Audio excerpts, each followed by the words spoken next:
What we gonna do right now is go back, way back. Give me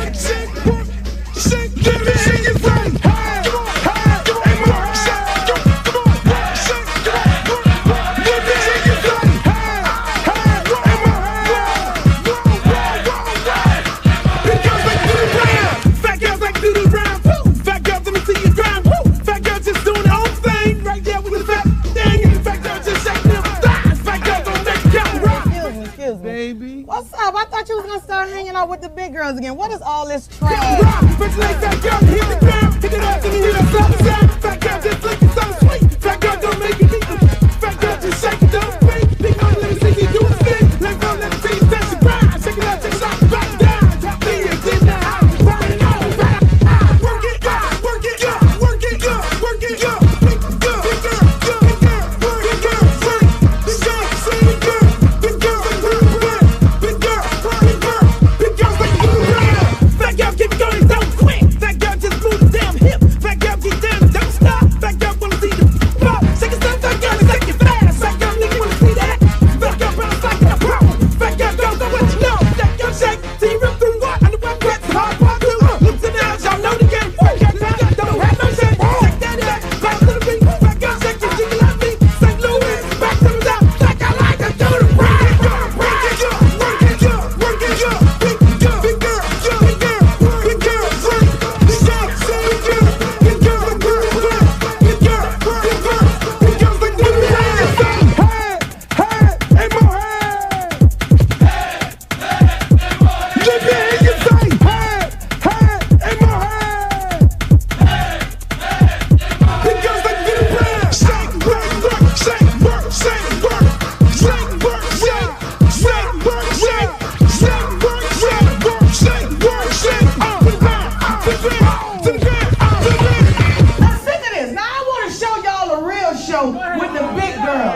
Oh, fat girl, brought three. Can't hang with 100% beat. Fat girl, know the happen, don't quit. Fat girl, run like you own it. Put your hands on your hips and grip it.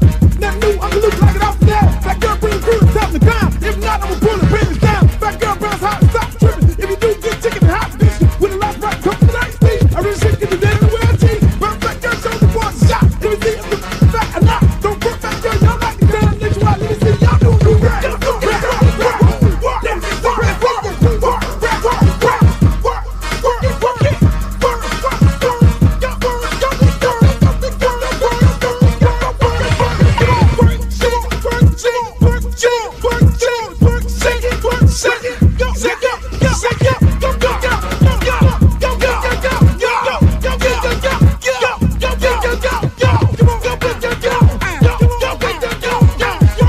I'm serious. Where you are, not ever.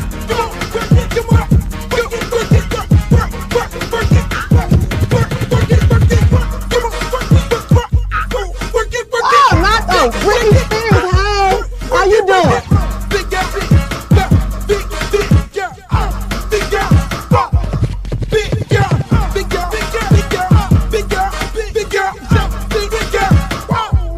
Oh, but ain't the little leprechaun.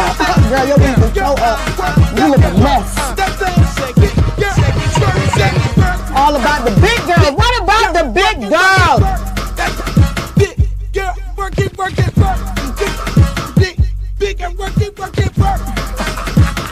Big girl, you done suck all the fat off your ass.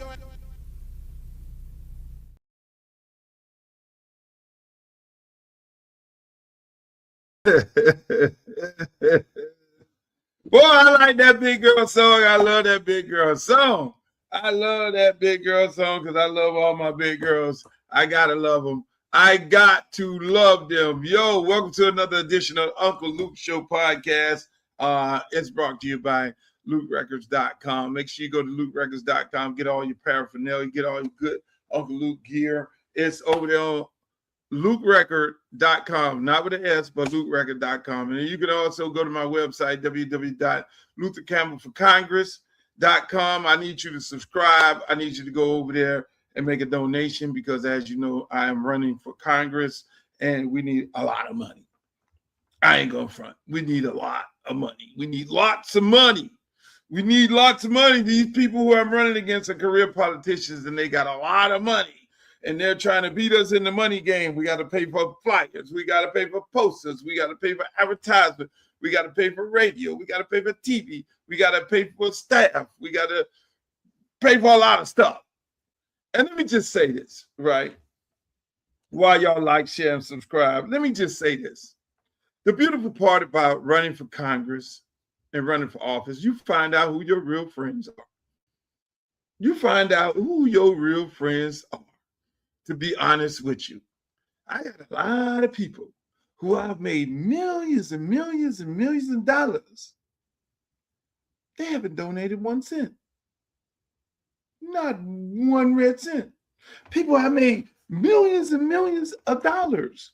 Like, you would think that they would be like, yo, where do I send my money at? And zap it. But it's amazing. You live and you learn. My dad always told me that.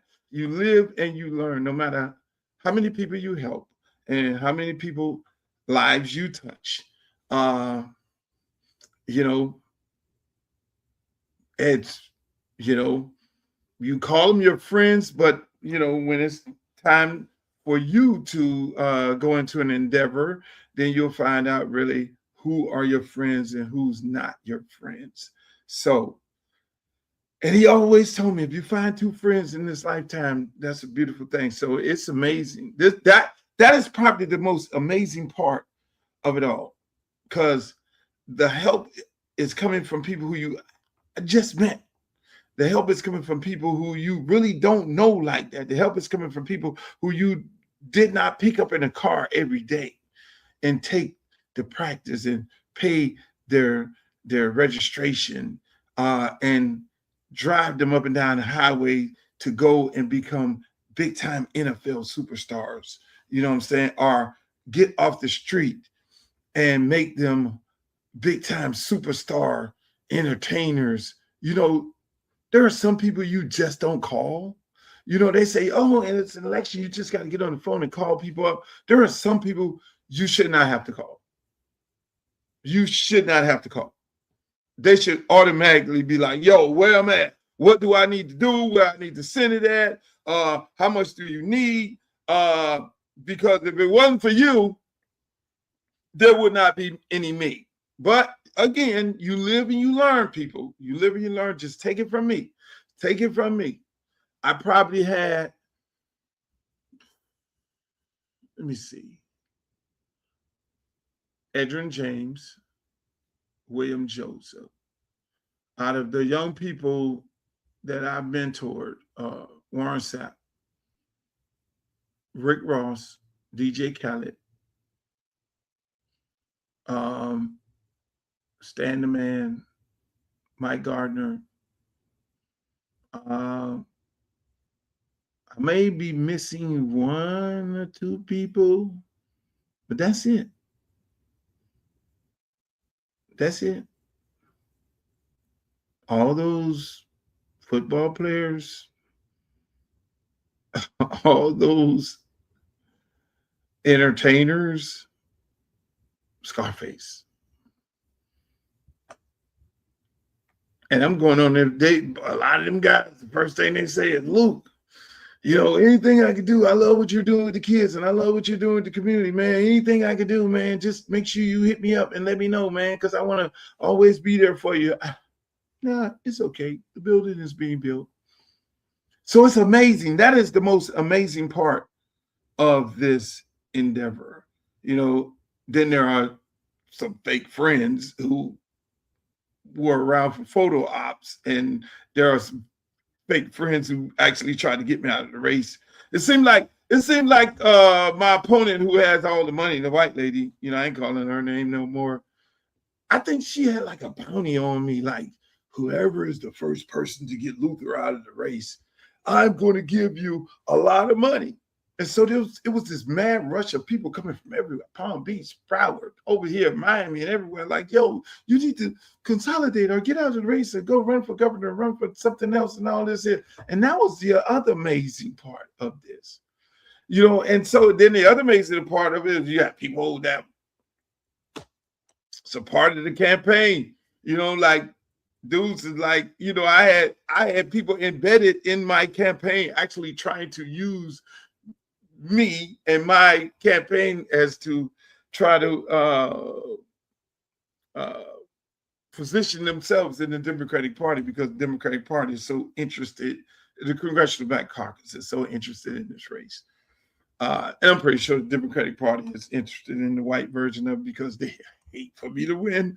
A lot of people do not want me to win, but we're doing fucking great. We are doing excellent. I am so happy, man. The day we went over to a senior home, and man, it was a beautiful thing, man. Let me see if I got a tape of that, man. It was a beautiful thing. I met two ladies, right here in this picture right here. These two ladies are the lady on the right, the left, and the red. She's 110 years old. 110 years old. The lady with all the red on. And the lady who's next to her with the hat on, white hat on, she's 93. When I tell you black don't crack, black don't crack. And they have all of their tentacles and everything is still there. I mean, I'm like sitting there, I had to sit with them. And I told everybody, look, don't, no disrespect. I need to go over here and get some of this information. To be here 110 years, the lady in red, and 93 years. And I mean, they doing good, feeling good, looking good. They start questioning me about the Miami Heat. Like, you need to go back and straighten out the Miami Heat. I'm like, no. I'm like, no, I got to straighten out Congressional District 20. I'm running for Congress. Maybe we can, when I become a congressman, maybe we can go up in there and do some things. But man, this is a beautiful group of ladies, man. It was like 45, 50 ladies. It was sellout crowd in there. And we enjoyed ourselves, man, today.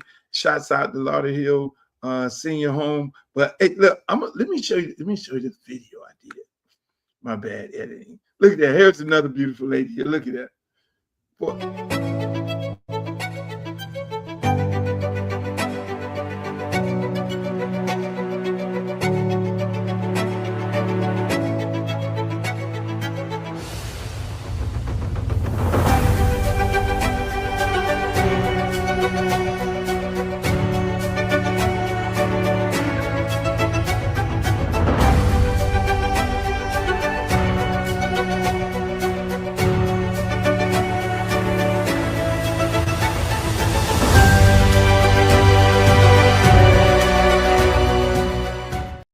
That was my day. That was my morning. That was my morning. This morning, people, I'm telling you, I had such a great time. I had such a great, shouts out to Jackie over there at the Lauderhill, Lauderdale Lakes, Lauderdale Lakes Senior Home. Let me tell you, here's the crazy part about that. Let me tell you a little story about that, because it's always a backstory when it comes to me. I've been living in Broward for 15 years. I'm running for Congressional District 20. And listen, we call every senior home. We've seen our opponents go into other senior homes. And we call those same senior homes. Say, hey, look, we want to come by there and talk to the seniors. This was the only senior home that allowed us to come in.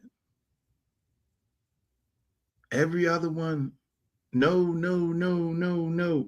Because again, mind you, I'm running against career politicians, and these career politicians have been politicians forever in the community. So a lot of these people that run these facilities are friends of theirs, or a lot of these people who run those facilities have already gotten paid by some of these career politicians to not allow other candidates to get in there. That is the dirty part of this business.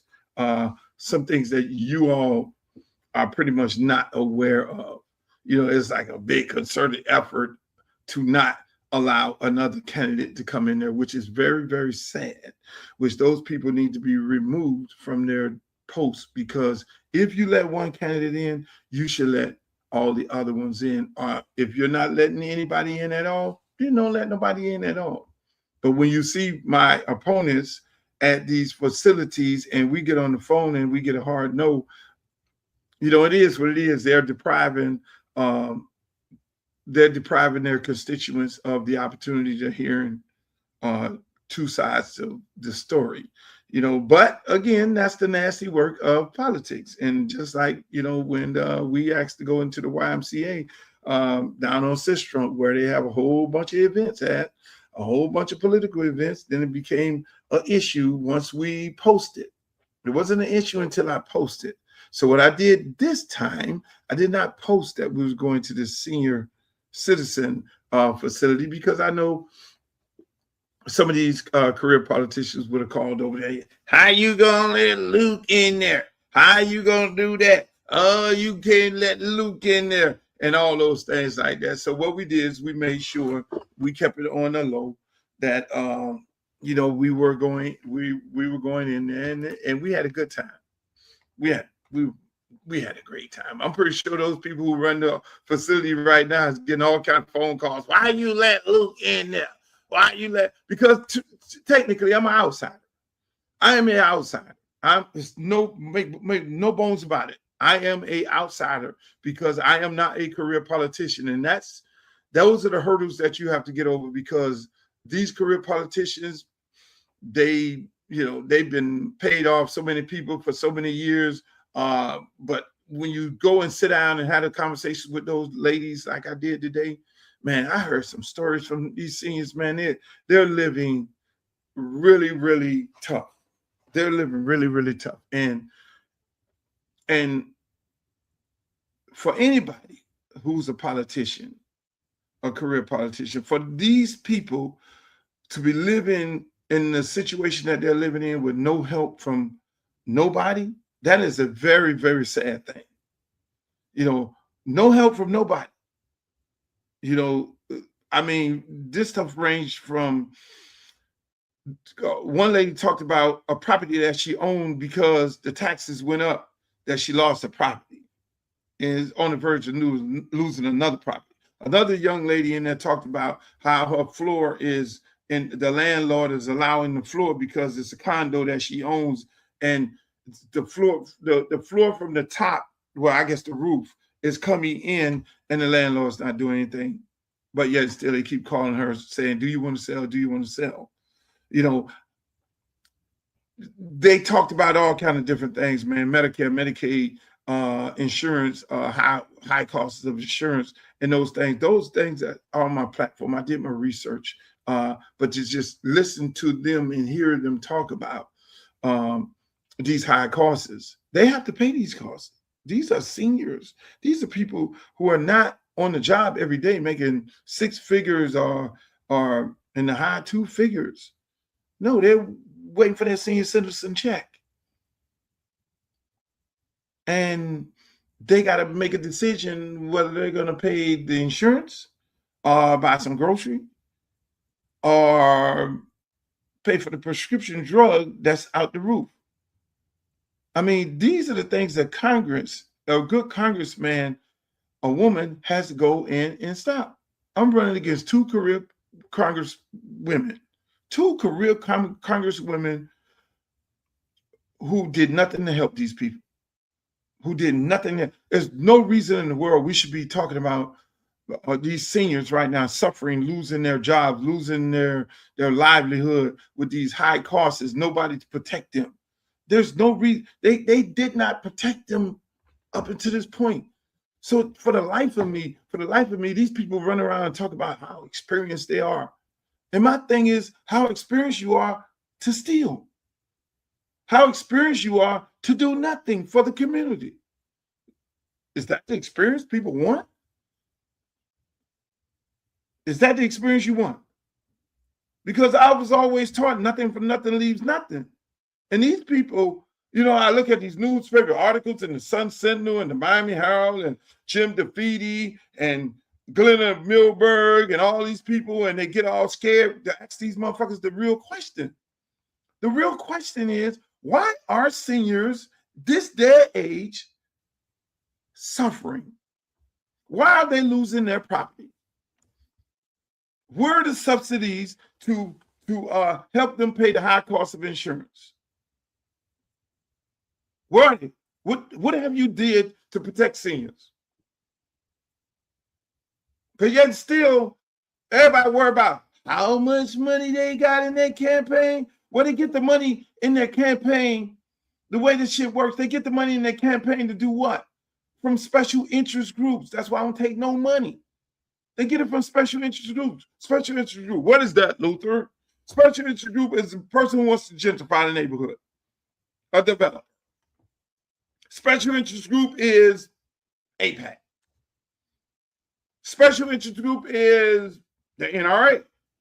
Special interest group is the insurance companies, because the insurance companies want the insurance to continue going up. The special interest groups are, like I said, the developer. We are in the situation that we're in here in America because the politicians have failed you. All of them need to go, in my opinion. All of them. All of them. And all these career politicians who are running for office right now, they need to go and sit the fuck down. But it's your job. If you get caught by the okie doke, because they figure if they keep advertising, if they keep selling you, oh, I'm experienced, oh, I did this, oh, I can go do this, and you ain't did a motherfucking thing in all these years, what is it? What do they call it? Insanity, what they say? The signs of insanity if you continue doing the same thing over and over again. So I ask you voters, why you continue doing the same thing over and over again? And that's here in my congressional district. That's why I'm running. I'm making a sacrifice. I'm going to lose money in this deal.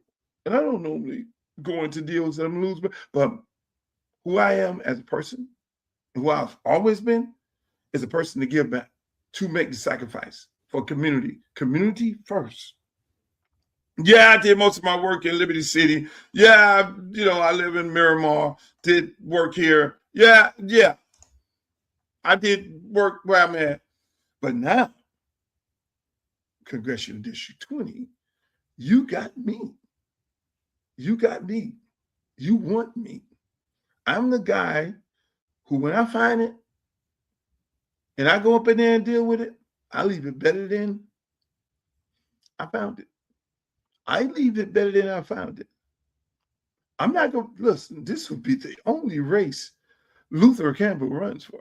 Let me just put this on the record right now. That is it. I will not be running another race. I ain't no, again, seriously, I'm not a career politician. You want me to go work for you, goddammit, you better vote. And all my friends, this is the moment where I'm going to erase you out of my Rolodex, but that's not going to change my perspective on life. I will always continue helping people, but I will help people through my youth programs and all of my other programs, but I want to help these people in Broward County. I swear to God, we will change the world. We will change the world because these people around the country, these sorry-ass Democrats, they will see what we're doing in Congressional District 20. They will be so jealous. And you, if you're not from Congressional District 20, you will be able to do what? I want all the things that Luke got going on in his district. What are y'all doing? Can we get somebody in here to do the work that we need to get done to bring the resources back to the community? Because that's what it's all about. That is what it's all about. It's about just going to do the work. But most of these people, African Americans who we hire, they're looking for a job. I'm just keeping it up. Most of our politicians are looking for a job. They're looking for a job. I'm just keeping it up. If they're not a politician, then they got to go work at UPS. A lot of them are lawyers. You see the white politician, when he's a lawyer and he's elected in office, he normally works at the largest law firm in town. Not the black ones. They have their own law practice. And their law practice is not as successful, which for whatever reason, because they're more focused on the politics of it all. But they don't work for the big law firm. The big law firm is not giving them a paycheck. Maybe they should have negotiated that when they are taking these developers' money to gentrify neighborhoods. But obviously they didn't do that. They didn't get that memo, that part of the memo. But that's what you have. They're looking for jobs. Me, on the other hand, I'm not looking for a job. I got a job. I got 1, 2, 3. I'm a Jamaican. I got like 4 jobs. I got companies. I had to like really do some things to be able to make this sacrifice. And every day I wake up and I'm like, what the fuck are you doing, Luke? You know how, bro, you can go do 2 weekends of shows and make this kind of money. What you get ready to lose money. You're getting ready to give you $170,000 a year. And if you make anything over that, they're going to scrutinize you. I'm like, what are you doing? But that's just me. I always make sacrifice for the community. People always laughed at me and said, why are you coaching high school football? You can be out on the yacht with everybody else. You can be out in the French Rivieras or wherever the hell it is and drinking, eating caviar and doing all the beautiful things with all the other big time celebrities. You can be in LA and, I do all that. I do my work in LA and New York.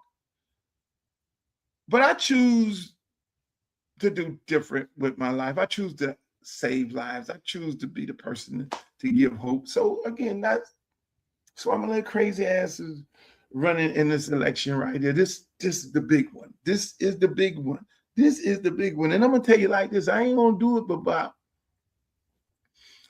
if I get past 6 years, that'll be it. I don't think congressmen should be able to go over 6 years.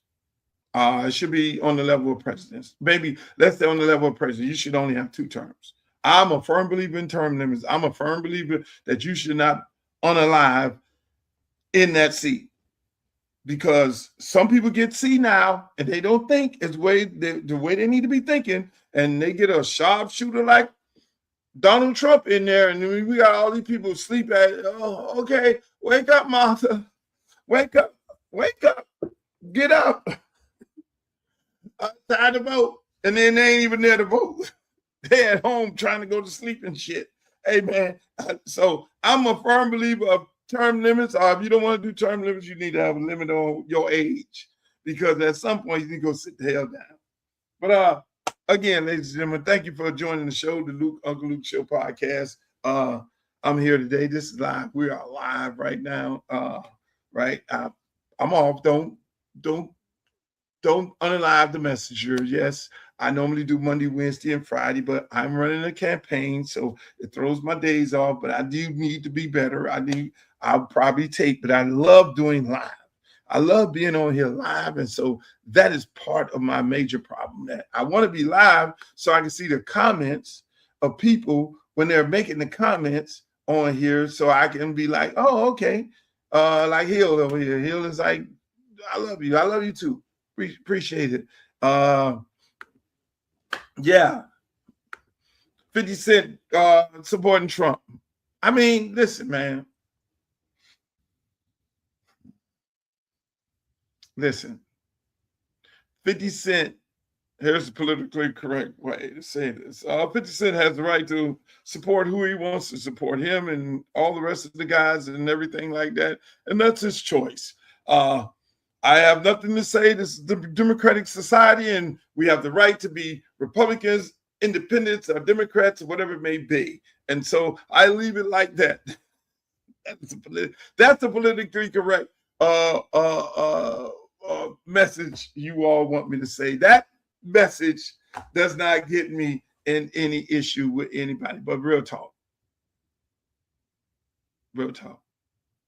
He does have the right to support who he wants to support. Obviously, Trump is slinging money around through different entities, and they're paying these guys to perform. Now, I'm a firm believer. I can only speak for myself because I'm different. I'm different. When they invited artists, when you at the peak and you're at the height of your career, they want you to be in a secret society.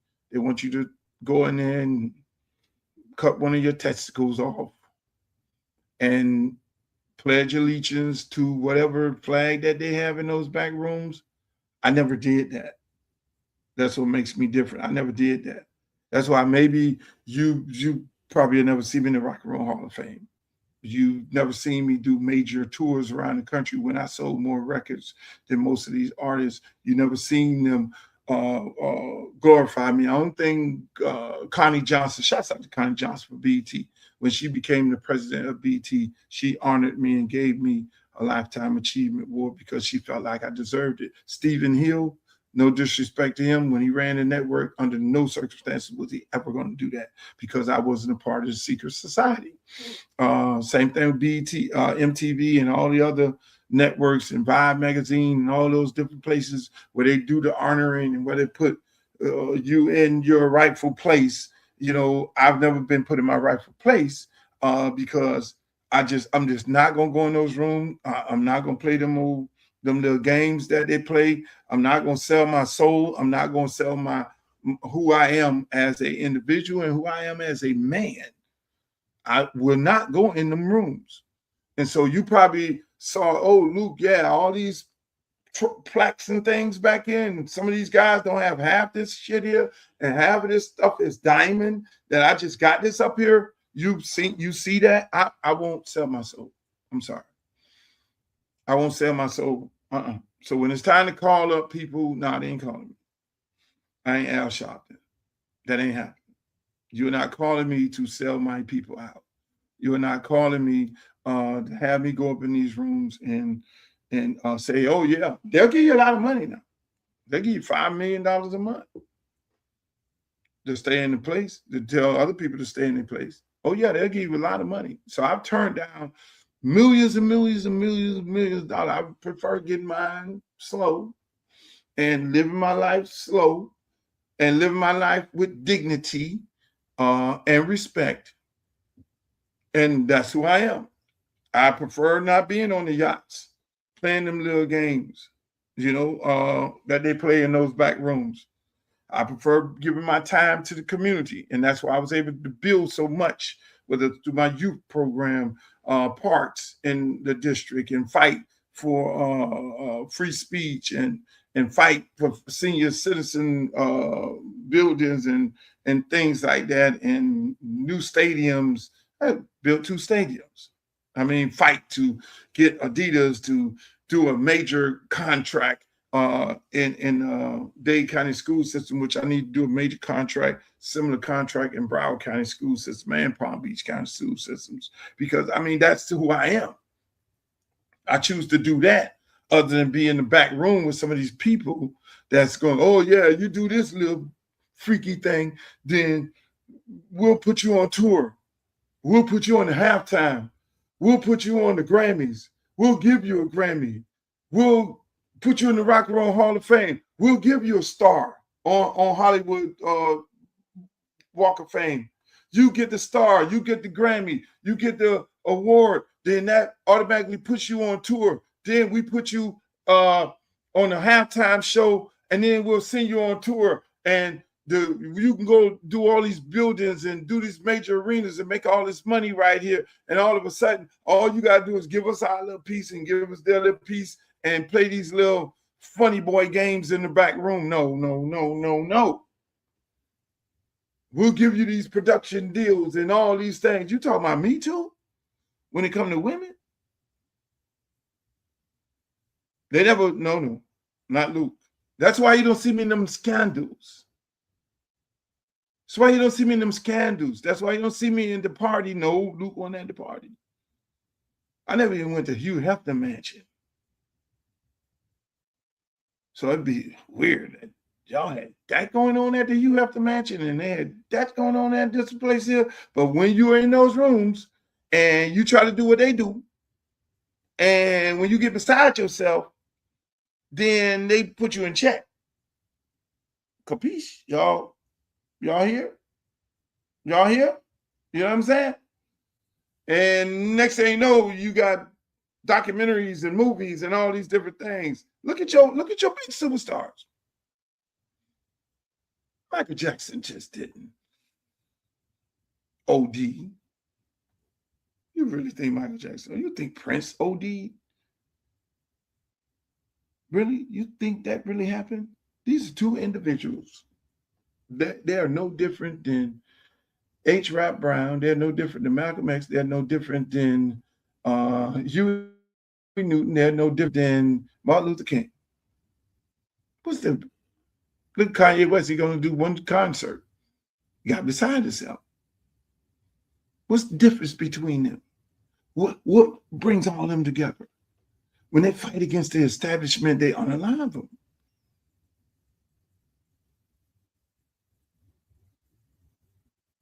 I'm just saying. Prince did what? You want to know why he called himself the artist? Prince called himself the artist because Prince got wise and understood that he was being taken advantage of. He was getting ripped off. So on the contract, it says the artist, and then you put your name, Prince, Nelson George, or whatever you want to call, whatever your name is. But you are referred to in a contract as the artist. And so that's why Prince say, everybody's referred to as artist, so I'm gonna call myself the artist. And so he called himself the artist, which made him change his name. And he went overseas and did albums as the artist.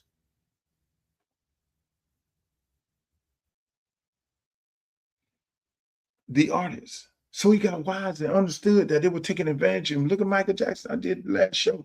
Had a clip where they said, Michael Jackson, if you tell us about the industry, and Michael Jackson said, they have snakes.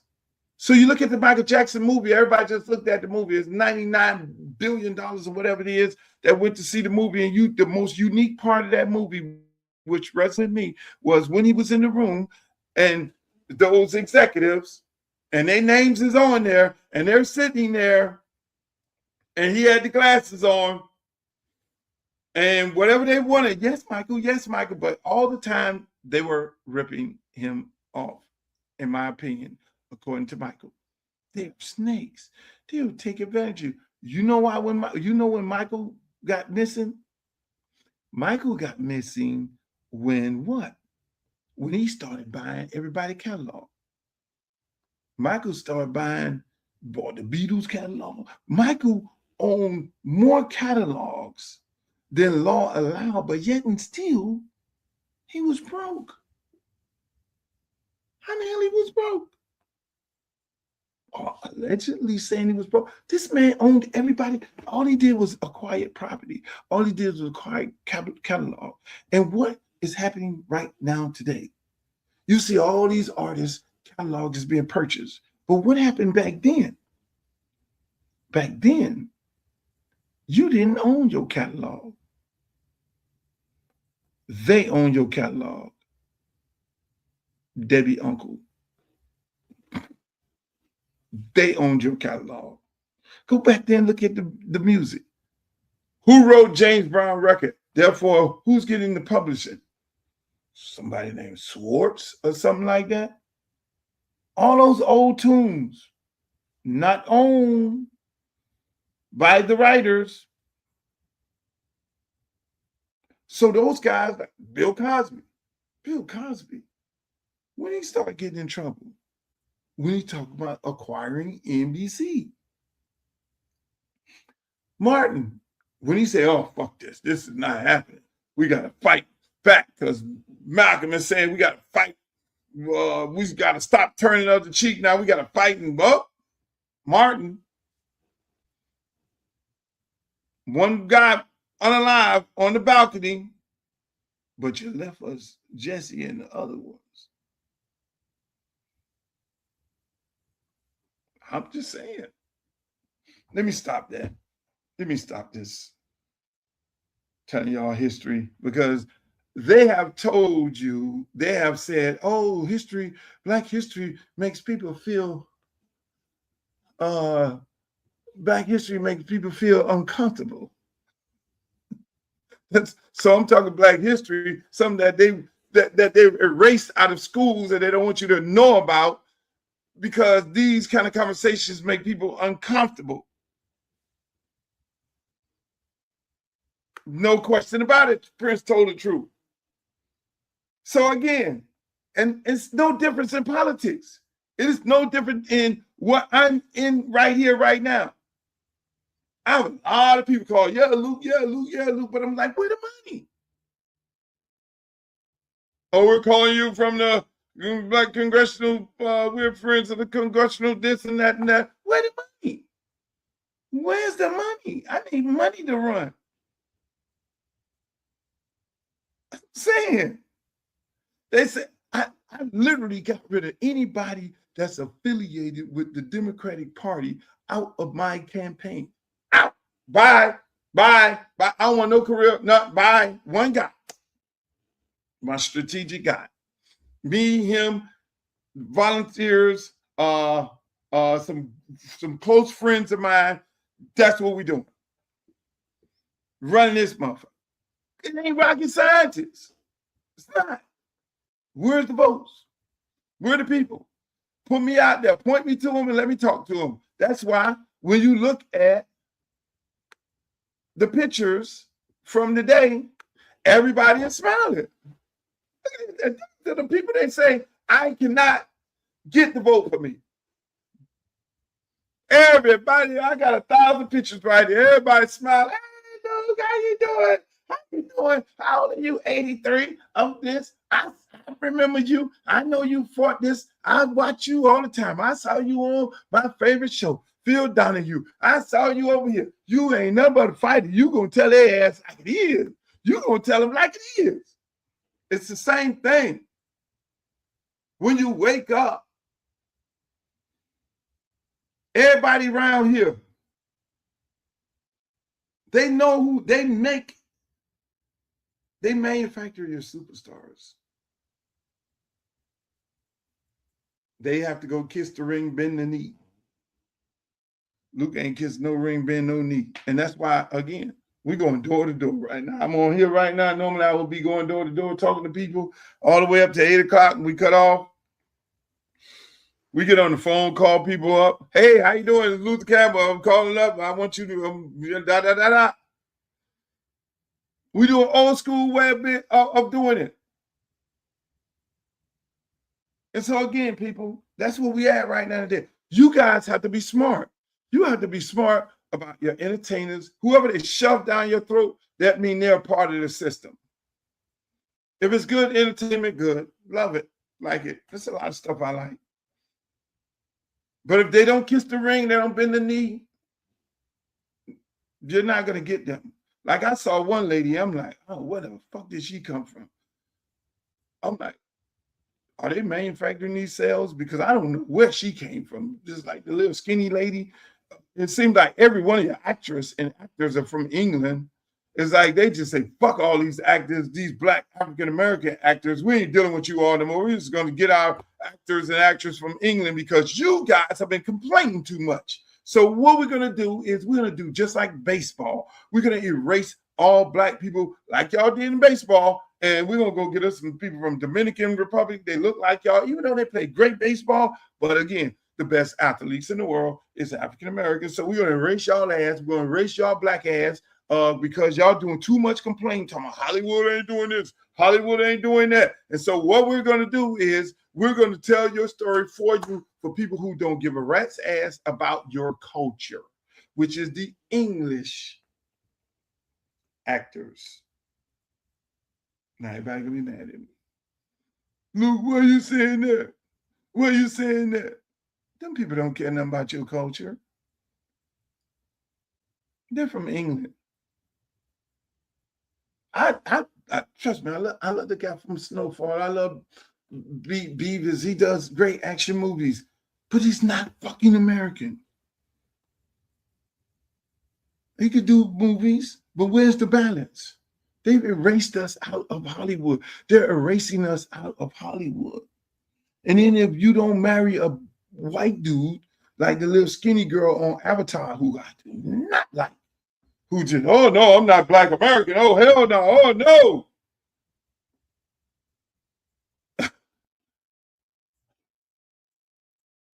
Luke, are you running as a Republican? No, no, no, no. I'm a Democrat.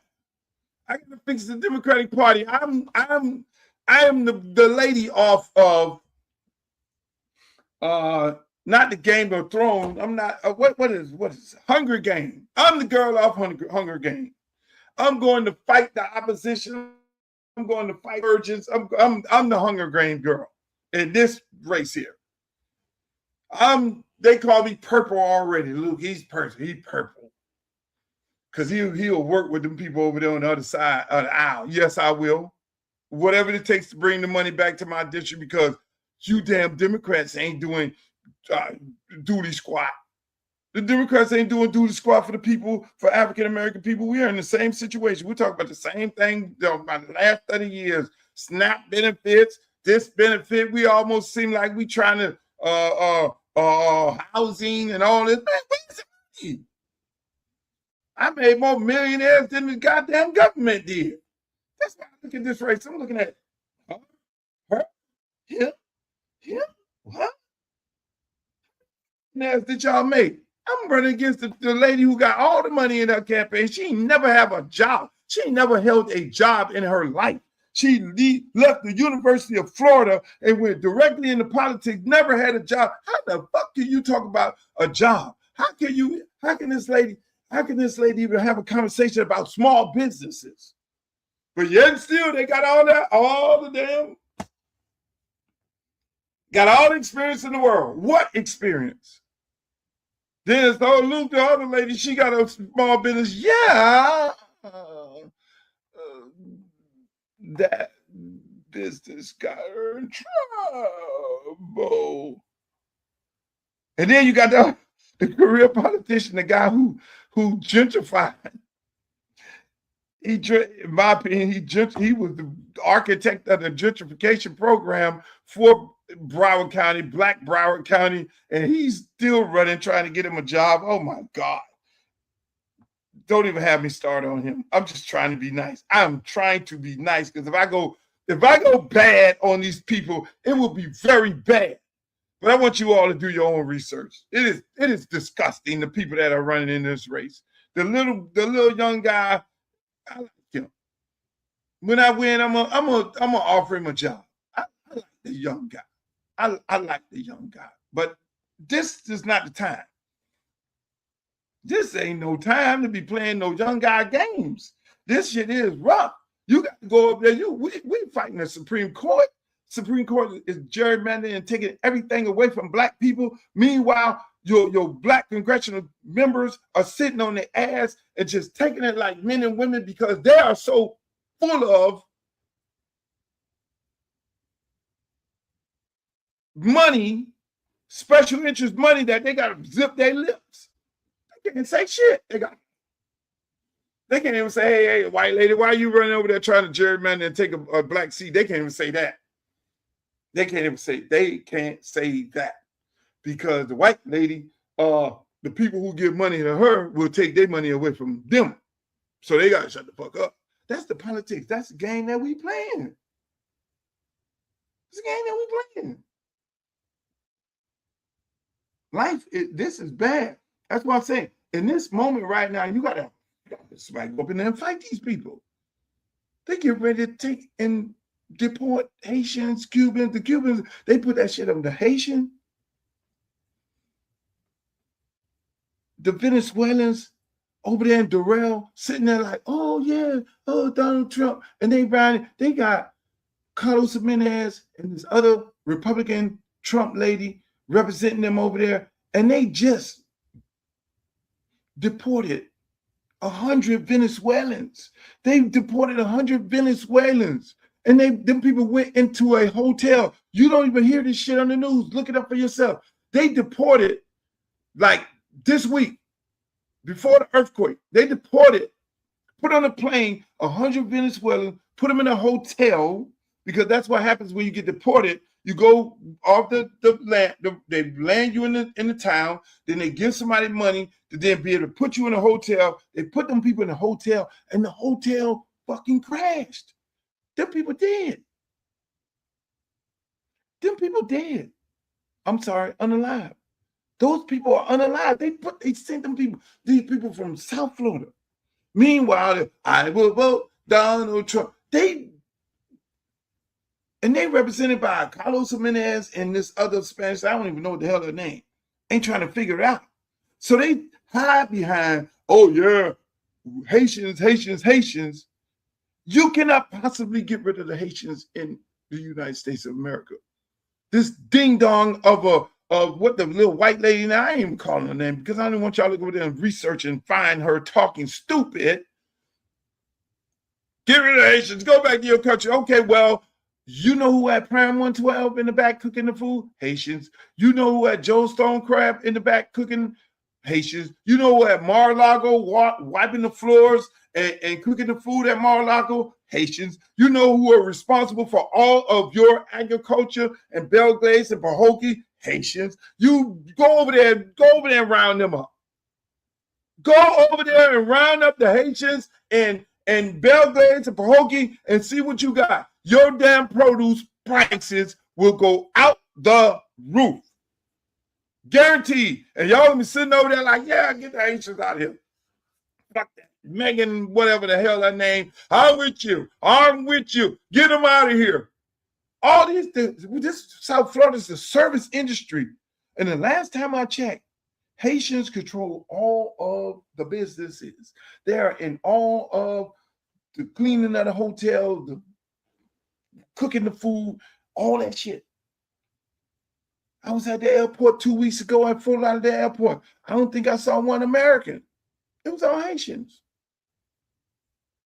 Haitians, you're right, all over Louisiana. So you go and you get rid of the Haitians. Do that. But they did say that. They did say this. They said, remember when Kamala Harris was running and Donald Trump won and the white students were sending letters to the black students saying, yeah, y'all ass gonna be back in that field picking cotton. Yeah, y'all gonna be back in the field picking cotton according to the 2020 plan, the 2025 plan, whatever the hell the name of it. That's what they said. That's what they're doing. So you got Elon Musk and AI, right? You got DEI. Let's walk with me. Follow me right here. Follow me. So DEI is designed to put an asterisk on your education. So you can finish, your child or you can finish at the top of your class. And now it's time for you to go get the big job, 6 figures, at the law firm or wherever it may be, or at the big plant. You're supposed to get, okay, that you just finished top of your class, you went and did that thing, and you're the best one of all, brightest mind, but you're black. And if you get that job, then they will look at you as a DEI hire because you will be amongst so many white people at that job. The government came in and said, if you do DEI hiring, if you are getting governmental assistance and governmental funds, and if we got any inkling of you doing any DEI hire, which DEI means don't hire no black people, don't hire no educated black people, give that job to a white person who is not as qualified as that black person. That's what the fuck DEI is. Let's keep it a buck. That is what it is. So they painted that narrative of DEI and it only applies to us, black people, because if it applied to everybody else, how many of the little white boys on the basketball team will be playing? Oh, DEI in the universities, if you're practicing DEI in the universities, will take your money. How many little white guys on the football team? How many little white guys who are coaching football teams are horrible? How many is Fernando Mendoza numbers the same as Shador Sanders in a predominantly African-American league on a workplace? Or the guy who was drafted, the two that was drafted this year in the first round? No.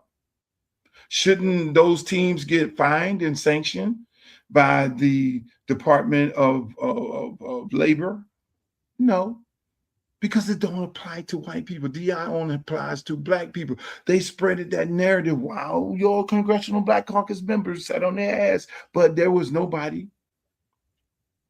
that could stand up to the podium and like, oh, hell no. There was no strategy. There was no game plan. They looked at the 2025 plan. I don't know what a disconnect from Kamala Harris to the rest of the African Americans in the caucus, but that was the game plan all the time, to paint the picture as no matter how much you send your kid to school and how qualified they are, they will not get that job. So then now, let's put that over there. So they keep saying, oh, all these jobs are black jobs that the Haitians have. All these are African Americans. So plowing the field is the black job that you're talking about? Oh, so you want us to go back to be the nanny? So you want us to go back cleaning rooms? So you want us to go back picking cotton? Even if you're highly educated, yeah, because we just painted this picture of what they call DEI. So you're sending your kids to school right now, and your kids are finishing at the top of their class. They're getting ready to come out to what? And they're going to go and do the application and all that, and they're not going to get recruited by these companies. They're not going to get recruited unless they're hardcore Democratic companies. They've told them, hire someone less qualified, because they painted the picture of DEI. That's why when we see Jay-Z going to Target, it's like, I need to have a conversation with you, Jay. But it's not only Target that said, we're disenfranchising everybody because of DEI. It's not just Target. It's all of them. Y'all running down there to Publix. There's a bunch of them. They're all around us. Because we don't stand as a people. We don't stand together as a people. We're too busy watching the Desperate Housewives of Atlanta. We're too busy worrying about what scientists got on. We're too busy worrying about all kind of other things. When we need to be worried about what's going on politically in this country and who's doing the work and who's not doing the work. We need to be able to take our time to see what the fuck is really going on, because they are trying to hijack. They're trying to put your black ass back in the field. I'm here to tell you. They're trying to put you, this is what this thing is about. So when they get rid of all the Haitians and they get rid of all the Cubans, they get rid of all the Venezuelans because they say those are your jobs, black people. We can't get rid of y'all because we're too deep in the military. We're too deep in law enforcement. They can't get rid of y'all. But they're saying that those are your jobs. We need you back being the nanny. We need you back being the house nigga. We need you back cutting the grass. We need you back picking the watermelons. We need you back in the fields. We'll take a little L for right now, but I'm just saying. Now, if you ain't playing football or basketball or entertaining us, because we need your black ass to run up and down the basketball court, or if you ain't in Hollywood and you have went into the back room and you kissed the ring and bend the knee, I'm just.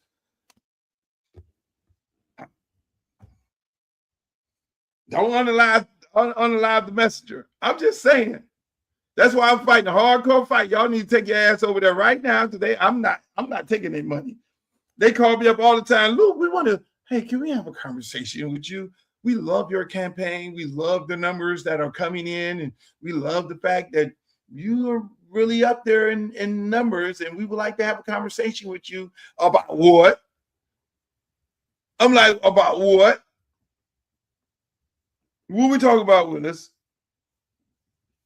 Them people called me up from these people, these outsiders who come in. They had people distracting people of my campaign, like no work done. They just was trying to distract and deter. They wanted to have arguments all day and talk all day, but doing nothing. I'm like, oh hell no! Get the fuck out of my campaign. I kicked so many people out. I don't even pick up the phone.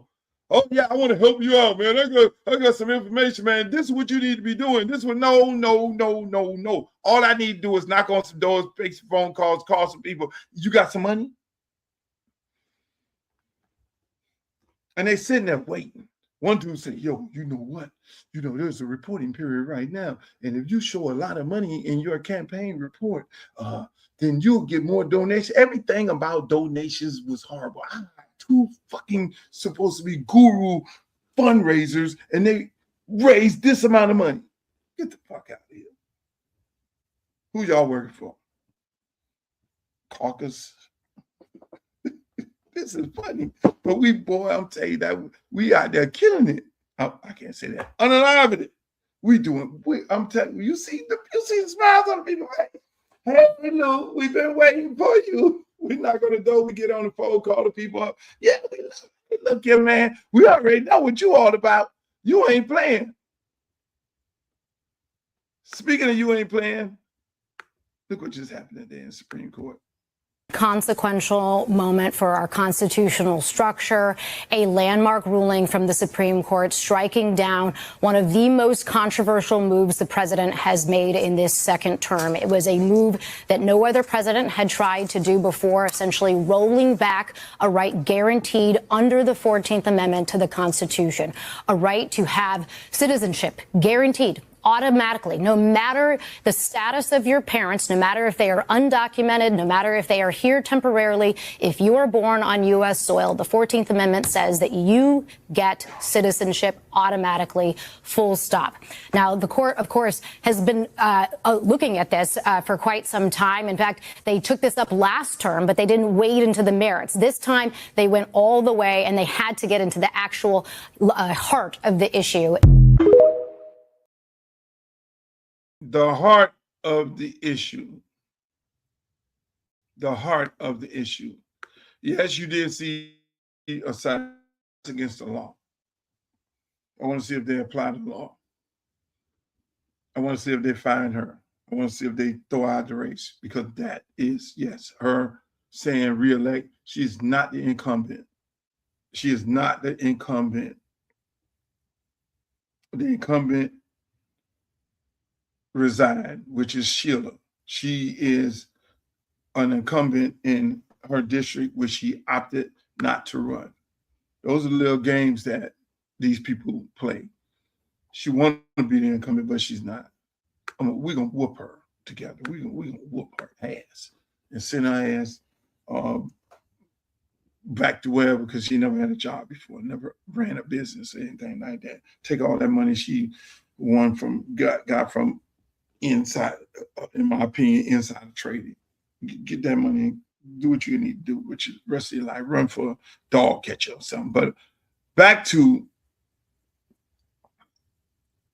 Miss Kristen Walker. We don't own that footage. That's property of NBC, but I had to play that because that was a part, that was a part of the same movement.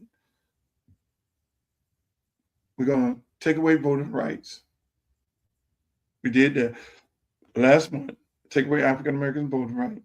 Went in, and today they also, today the Supreme Court did rule again, which is great, that your ballot, if it's marked, if your ballot is marked, stamped before the election, no matter when it get to the election department, they can still count it, which is a great thing. Trump was fighting against that. Now, going back to birthright. Birthright, that was very important, because now the Supreme Court allowed them to get rid of people on temporary status. You know, there's a big argument. They get rid of people on temporary status. And again, it goes back to these career politicians, in my opinion, these career freaking politicians. Why didn't you ever help these people create a pathway to getting a green card or to getting citizenship, because they don't care. They only care right now. That's why it makes me want to throw up when I see the lady who running in the race with me. She's up in Washington, standing up there with two other people in the press conference with one little microphone talking about, this is wrong, this is wrong. People are not stupid. You gotta be ahead of the game. You gotta know what's coming. You knew what's coming way before, when the man put the 2020 plan out. He was, okay, we're gonna get rid of people on a temporary status. So then now it should be a mad rush to get people green cards. Hey, look, let me educate the public. Hey, them same damn mailers that you're sending to elect me. Do the work. People don't do the work. So now here we are sitting there with a whole bunch of people getting ready to get evicted from the United States of America. It's going to cripple our produce industry. It's going to cripple the hotel industry. We're going to be the ones suffering. Us here. It was all a plan. It was all a plan. And so it was coming right after, okay, you gave us the right to get rid of all these people from the United States of America, which is horrible, because the law is very clear. If the country that you have to go back to is under arrest and it has issues, people are dying and people get murdered and all these things like that, no, you're sending people back to that. So here we go. It was all a setup. Okay, we get this passed. And then right after that, Supreme Court will hear about birthright. So they was literally getting ready, if your ass was born here in the United States, they were literally trying to get you removed because your parents are from another country. And I'm sitting up there, so what's going to happen with old Donald? His parents ain't from here. His parents ain't from here. What's getting ready to happen with Elon? We know his parents ain't from here. What's getting ready to happen to Melania? Her parents ain't from here. What's going to happen to the whole goddamn cabinet? But they were pushing that issue because it's not a Donald Trump thing. Donald Trump is going to be exempt. And anybody that falls up under that, you see, these things only apply to us. It's about erasing us. The robots are coming. So they need to try and replace us. How do we get them out? Oh, okay, all right. If they're from Jamaica and they were born by a Jamaican, if they were born here, okay, we got to get their ass about it. Thank God the Supreme Court got some gruesome testicles and say, no, no, no. Because you're getting ready to cause a real civil war in this country. It would have been real interesting and got real saucy. You know, this what this man who Trump brains, that guy, I mean, he's real creative, but they're pushing the envelope, but they're telling you the climate that we're living in, they're not going to stop. They're not going to stop. Under no circumstance. It is just the beginning. It is just the beginning. So that's why you see me, oh, look, why you running for Congress? You running, this is a fucked up climate. You need me on Capitol Hill.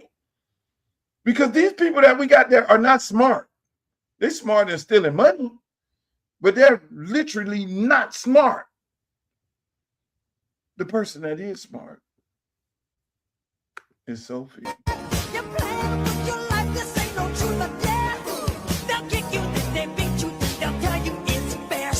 Sophie! Sophie!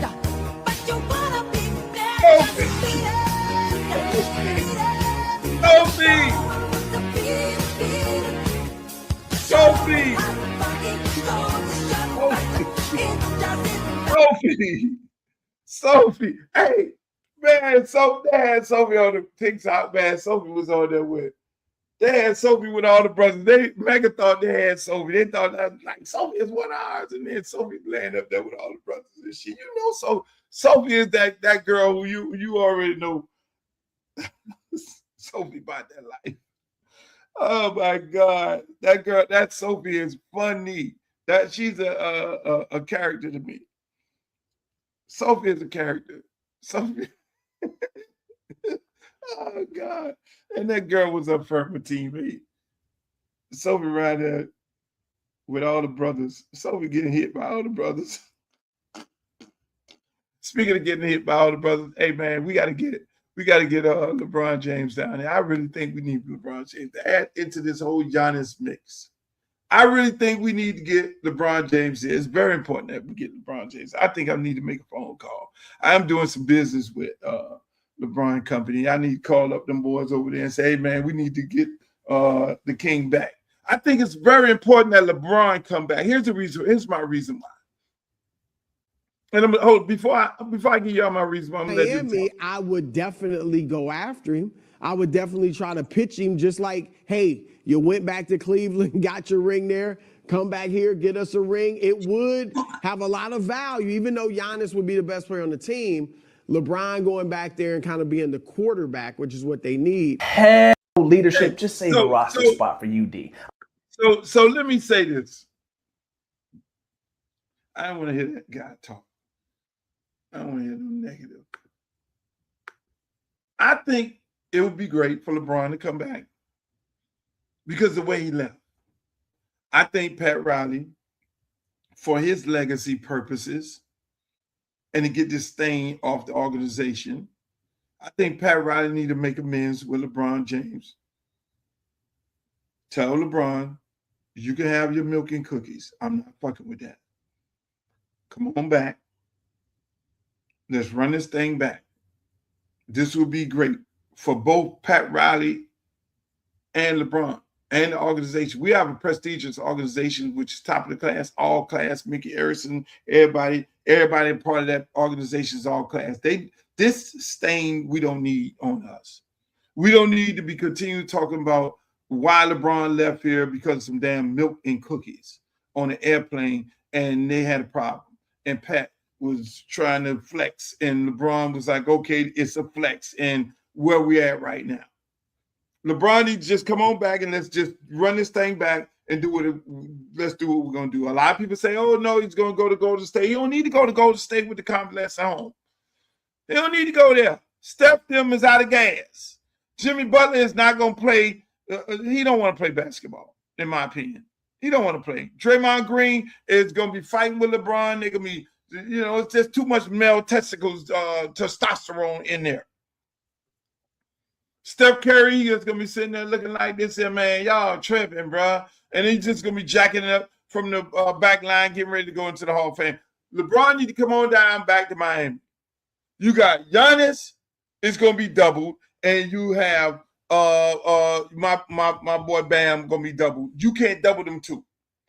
LeBron just run down the court in the Eastern Conference where he ain't got to be running all up and down the court like a bat out of hell. He can just run down there. He got one-on-one. He could jack it. He might don't even be guarded sometime. He's not going to be guarded half the time. Do I miss Tupac? Yes, I do. I love Tupac. I love Tupac. Another one, like Prince, Michael Jackson. Still nobody been found. I'm just saying. Angel Reese is my girl. I love Angel Reese to death. But LeBron can go down here and do what? He can go back there and just jack it. Shoot it.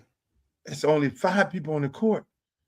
And 4 people are guarding Bam and Giannis. Everybody getting off. We scoring 150 a game. I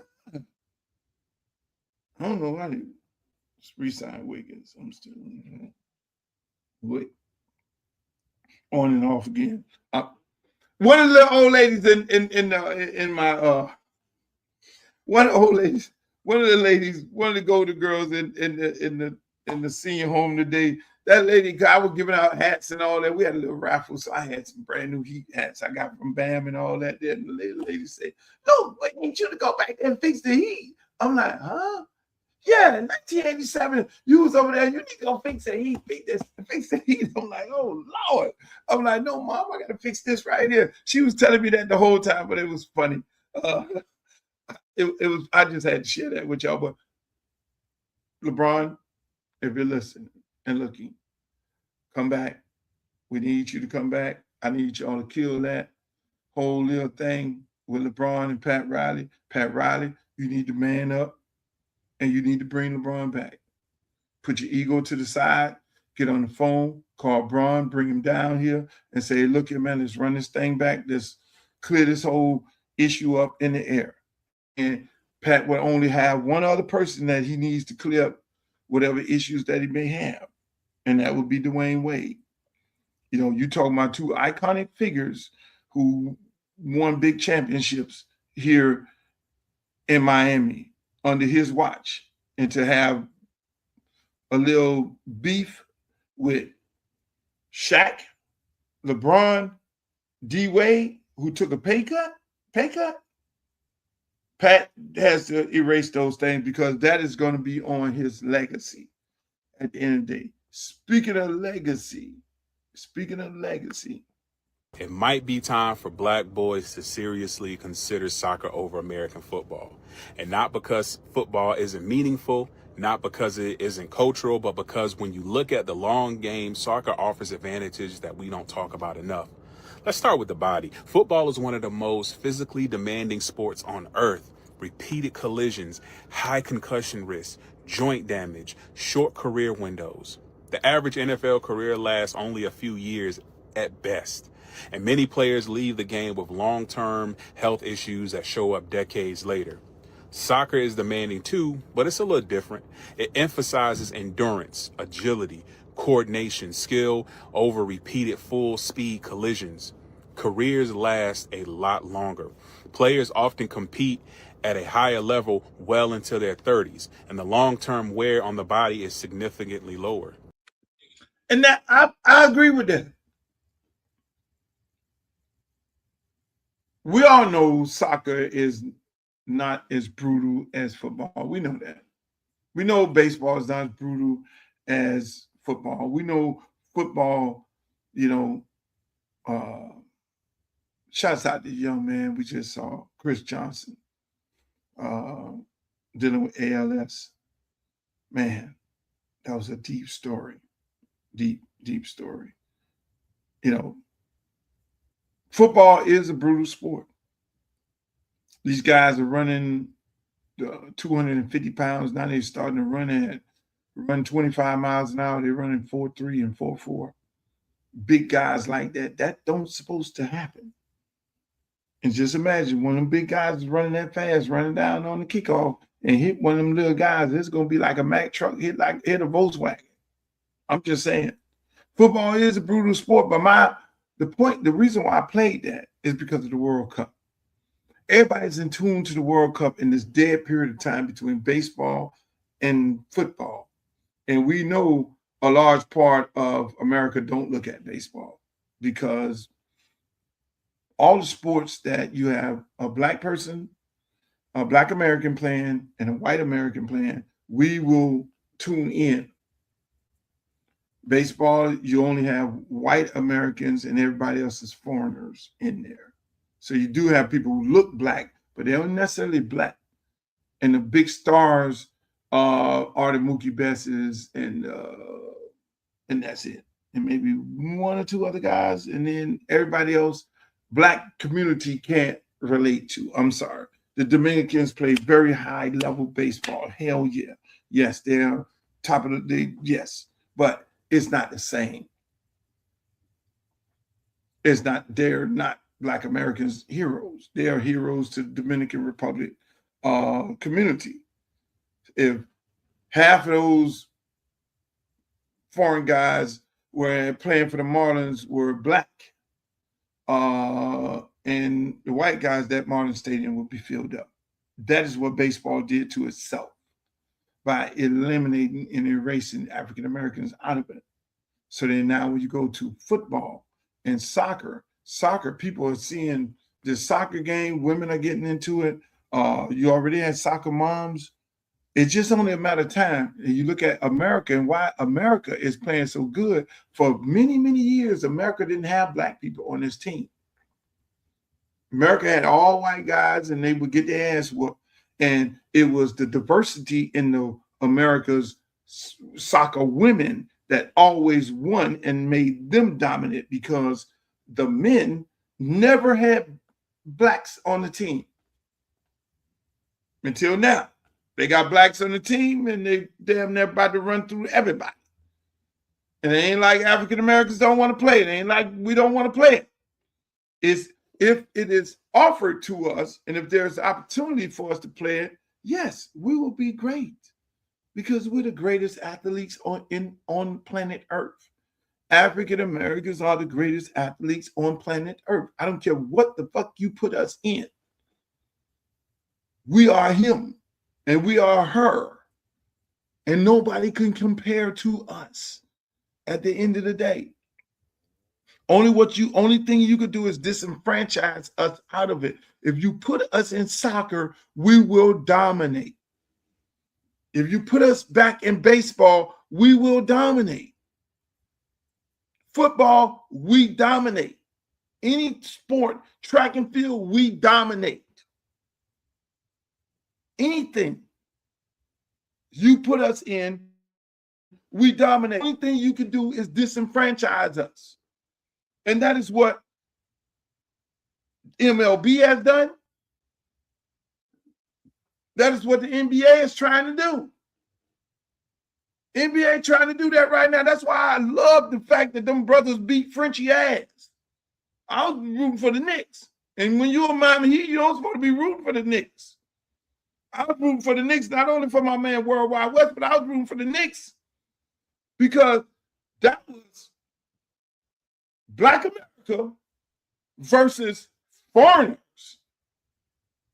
And them foreigners, they going over there every year trying to get these Frenchie boys again, like they did the acting to replace Black Americans. I'm just keeping it a buck. Y'all don't see this shit in the movies, in sports. They ain't gonna play that football. That shit too violent. Baseball, you erase Black Americans. You erase Black Americans in golf. Black Americans were the caddies. Go look at the old footage. They kicked us out of being the caddies in golf. I'm just saying. You erase us out of baseball. You erase us out of basketball. Trying to erase us out of basketball. That's why I was loving it. Shit, that was black people versus the foreigners. And you know San Antonio been trying to run that foreign game. They always brought them Frenchies over there. It seemed like they set them up in the draft so that they can get them. You remember they had the little Frenchie point guard and all them, Ginobili and all them. They're international team. All that SGA and all that. That boy ain't from here. That boy from Canada. I'm just saying. Everything is about erasing the black man. Hell, y'all tried to make Drake our hero, Tony Parker. Y'all tried to make Drake the greatest rapper. Thank God, Rick Ross. They not like us. Hey, y'all trying to get everything in the movies. Will Smith, dumbass, goes up there and slap the man. Will Smith, you at the top of your business. I ain't seen a damn Will Smith movie since. They got this dude from England doing all your roles right now. Y'all gotta watch the movie going on around here. Everybody sitting up there like, oh, Luke on one today. Yes, I am.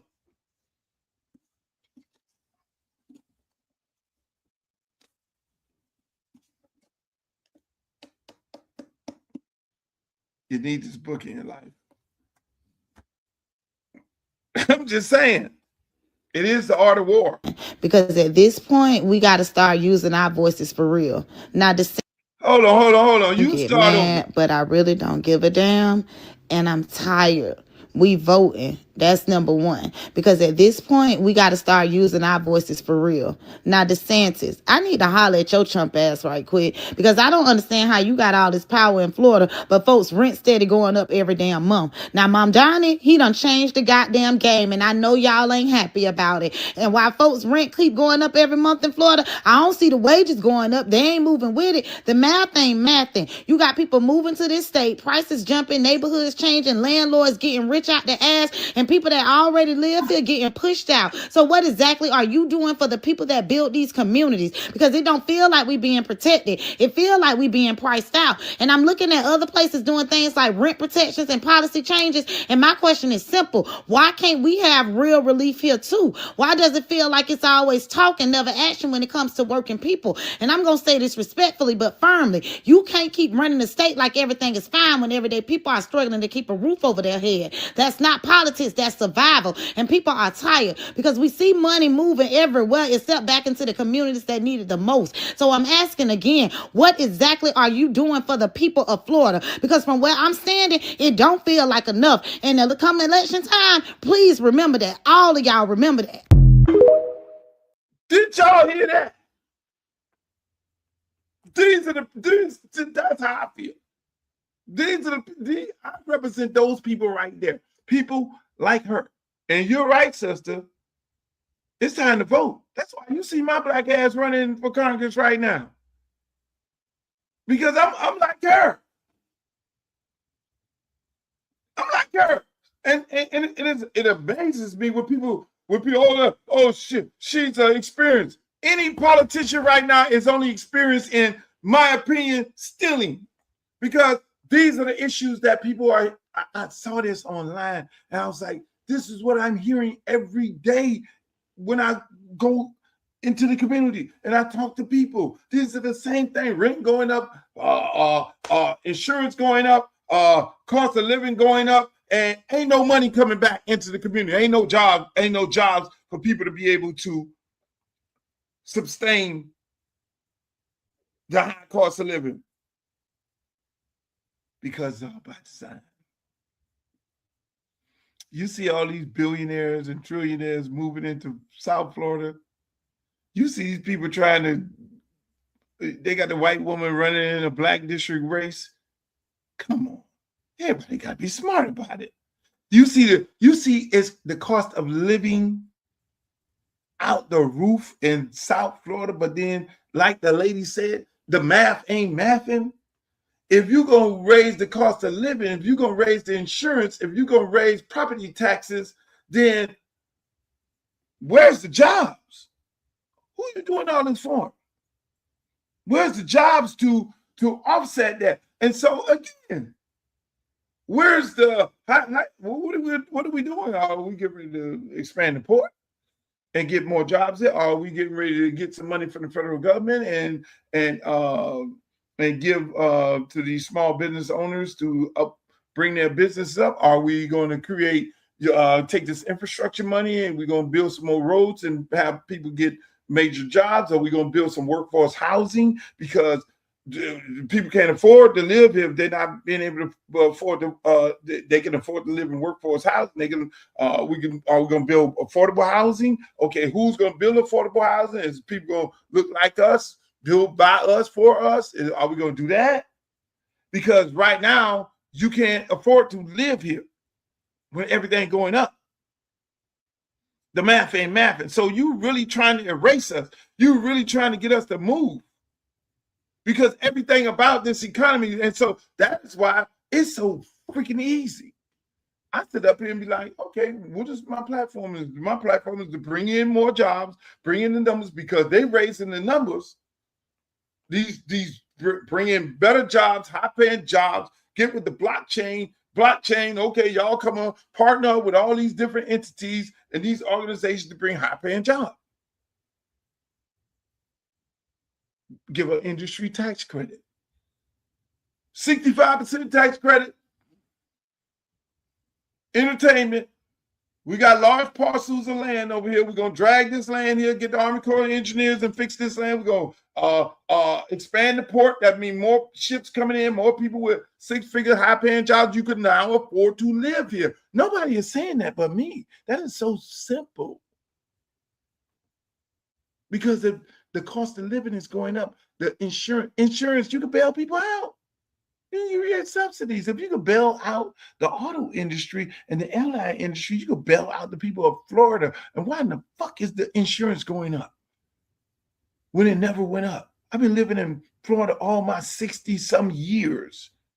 My house never blew away. My mom's house never blew away in a hurricane. So all of a sudden, you don't want to insure houses that ain't blown away.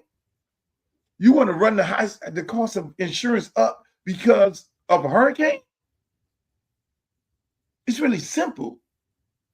The structure of houses, there are houses that on my block where I came from, no house ever got blown away in a hurricane. We've been through Andrew and you name it, every other category 5s and all those things. It don't get blown away.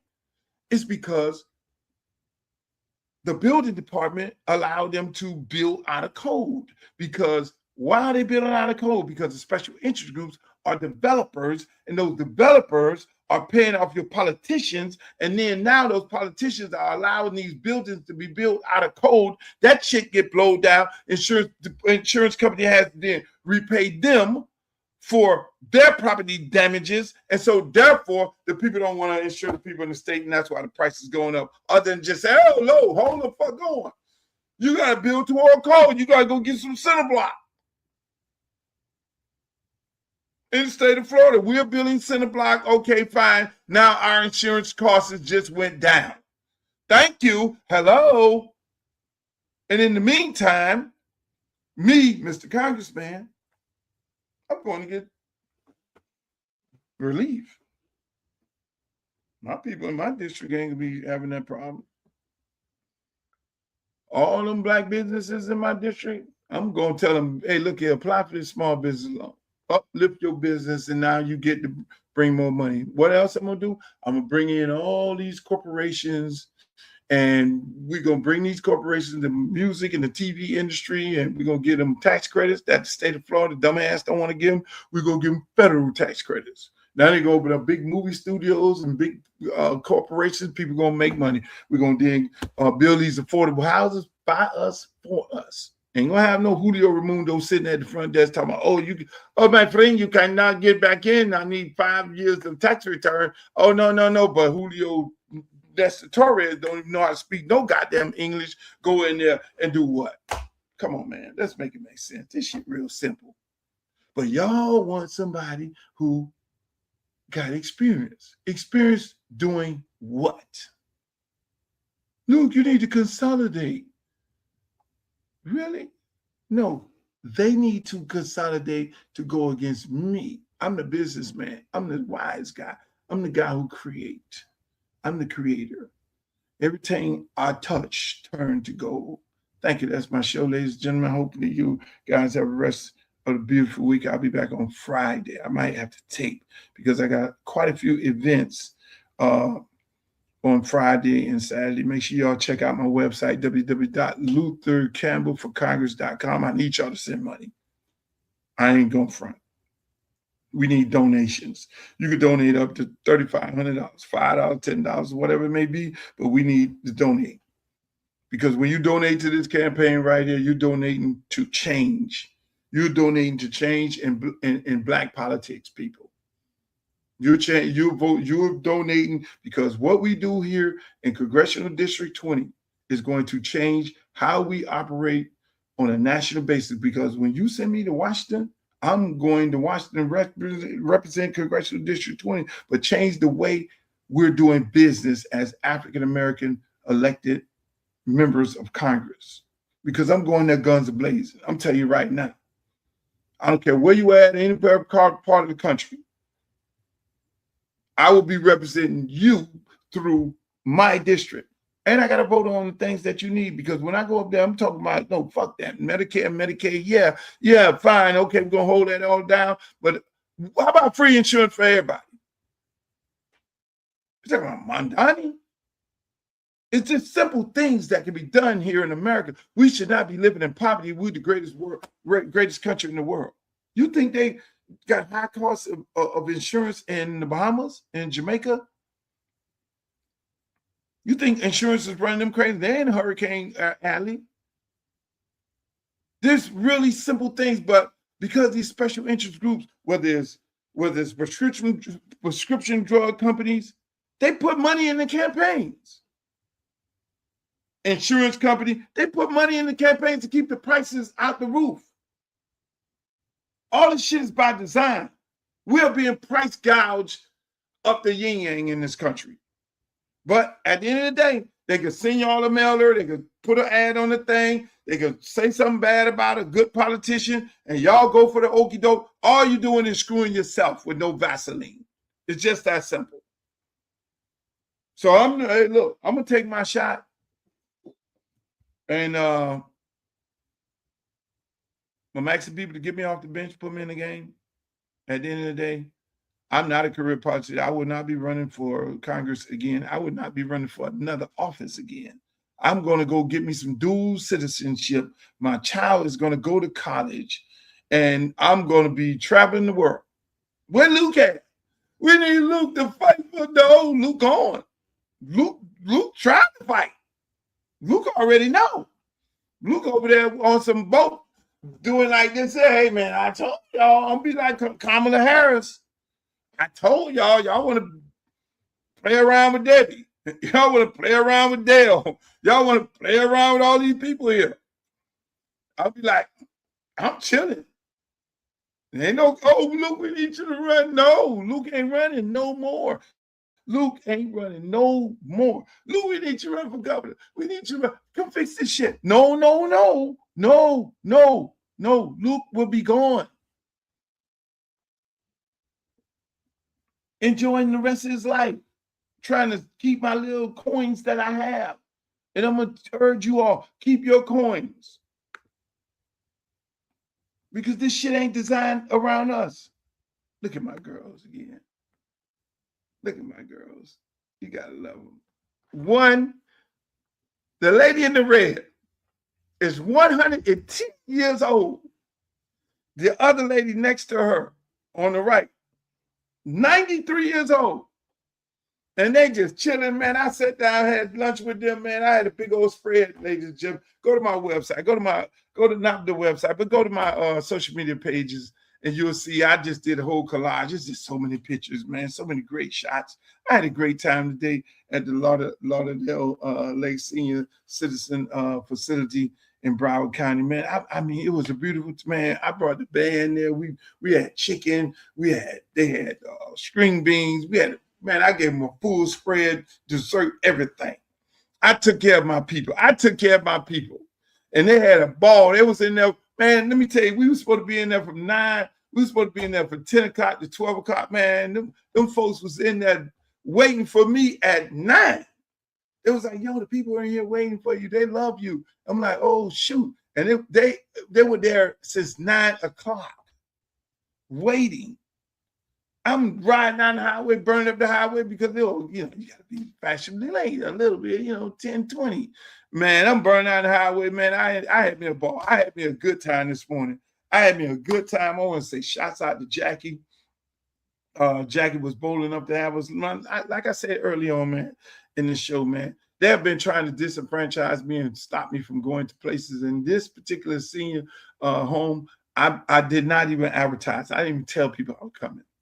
All those people, that thing was sold out. It was a packed house. All those good folks were in there, based off just word of mouth in their facility and their complex. And it was a beautiful thing, because what's happening right now is getting real nasty out here.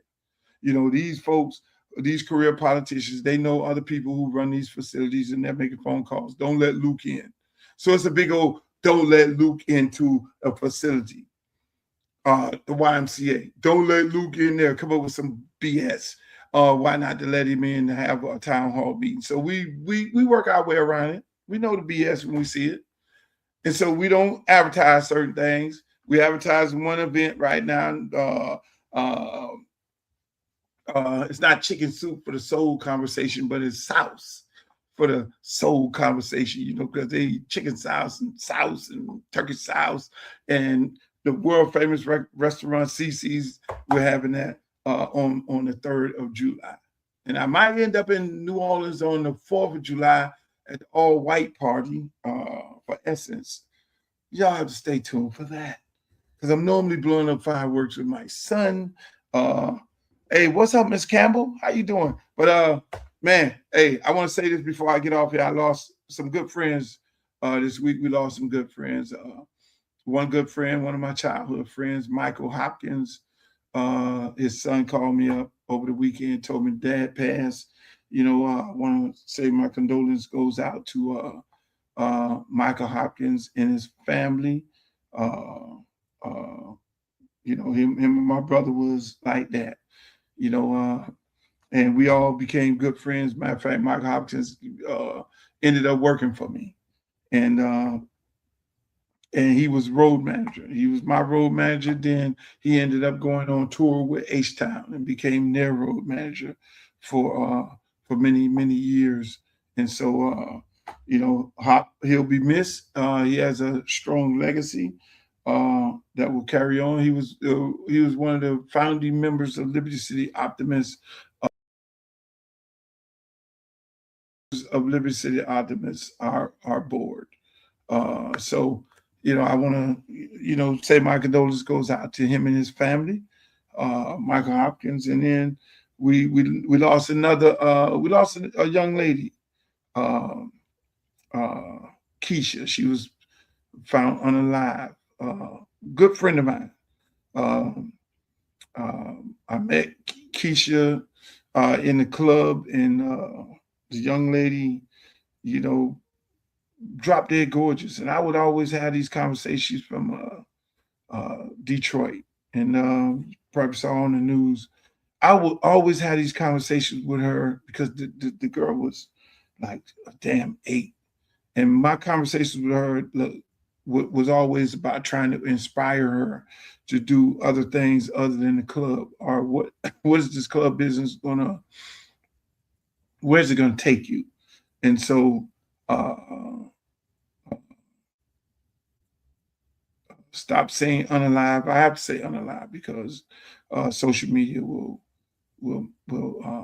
ban you. So you got to say that. So this young lady, she was trying to change her life around. I talked to her all the time. We always had these conversations about what you're doing and how you're doing and all these things like that. She had my last conversation with her. She was getting into the church. She had started going to church on a regular basis. She had a little clothing line that she was doing.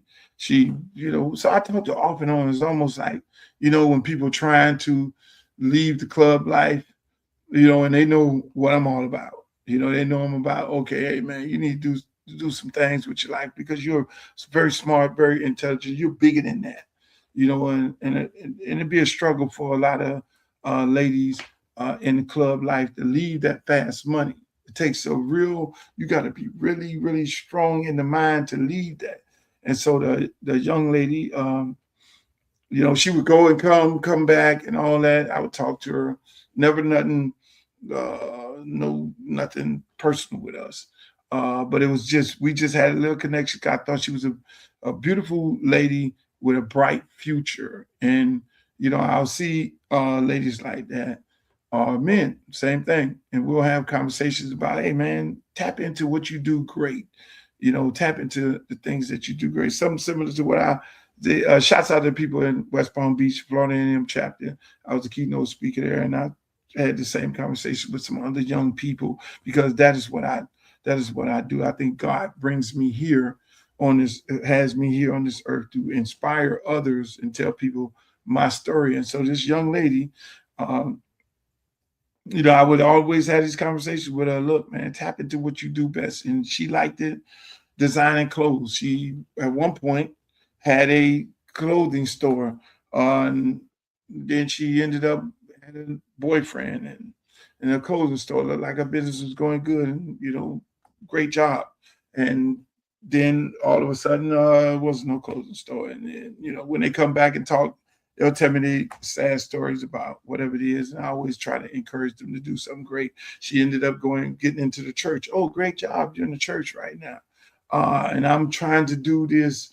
I have a new design for a pair of jeans that this young lady was designing the last time I talked to her while going to church and being deep into the church.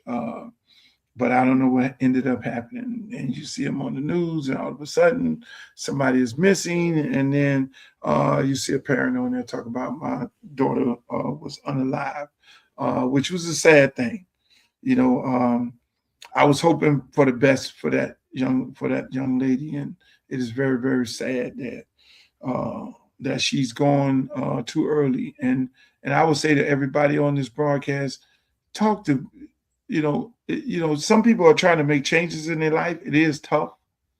It is tough. They have to, it's only them. They have to buckle down, and, we could do all the talking and saying, hey, look, you're better than this. You're better than this. You got greatness in you. But they have to do it themselves. And we have to then try and encourage them to do the right thing, which is what I tried to do with the young lady. I'm sad to see that she's gone too early here. And because you never want to see that. You never want to see that. You want to try to save as many lives as you possibly can. I got a ton of people's lives that I've saved, like I talked about on this early part of this broadcast, that hasn't given in money to my campaign, which is a sad thing, especially all the damn football players and entertainers. But there are a few who we try and reach, and they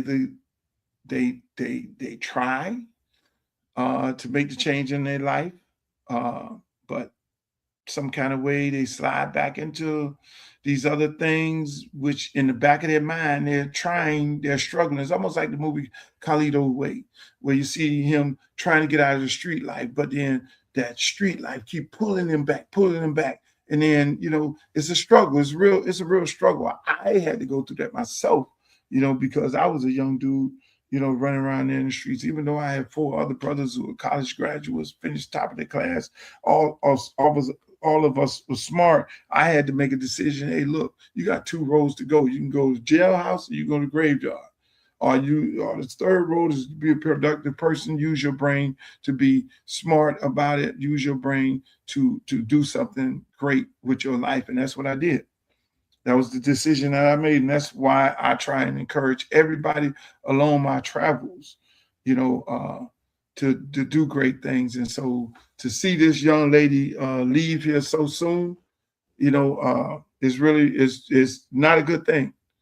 So when we see these young people and they're trying to make that transition, keep trying to encourage them. I know at some point they got to do the work. Yeah, they got to do the work. And you're not going to save everybody. We're not going to save everybody. I'm not going to save everybody. But then there are these tragedies. I've had young guys who played ball with me, and they didn't make it. They ended up, some went to jail. We talk about the success stories, but at the same time, there are some people, there are some non-successful stories, some that ended up in jail and some that ended unalive, and some that ended unalive in all kind of different circumstances. Like I had one kid who played ball for me, played running back, Jai Wiggins, actually Young Miami's first baby daddy. Before she was Young Miami, she would be out there watching him play. He was my running back. He was at a party and got unalive. And so he had a promising career. He actually started over Devontae Freeman. Devontae Freeman was not the star running back. He was a quarterback on my team. This is how good this young man was. And we're talking about Devontae Freeman. He ended up becoming the highest paid running back in the NFL. But the guy who started over him on my little league football team was Jai Wiggins, Young Miami's first baby daddy. And so again, we try and save all lives, but there are some that end up in tragic situations. But we can only try. We can only continue trying, and that's what I do. And that's what God put me on this earth for, is to try and save lives. That's why when it comes back to this politic thing, I sit back and I say to myself, what the fuck are you doing? You got 3 businesses to run. You got to do program and all that. What are you doing? And it always come back to me going back, talking to people. And it's a reminder, young people and older people. I only the young people, the older people, and people like that young lady was so frustrated of the situation and the system that we're in right now. It's a constant reminder that we have to get out. We have to get out, and we have to try to save these lives.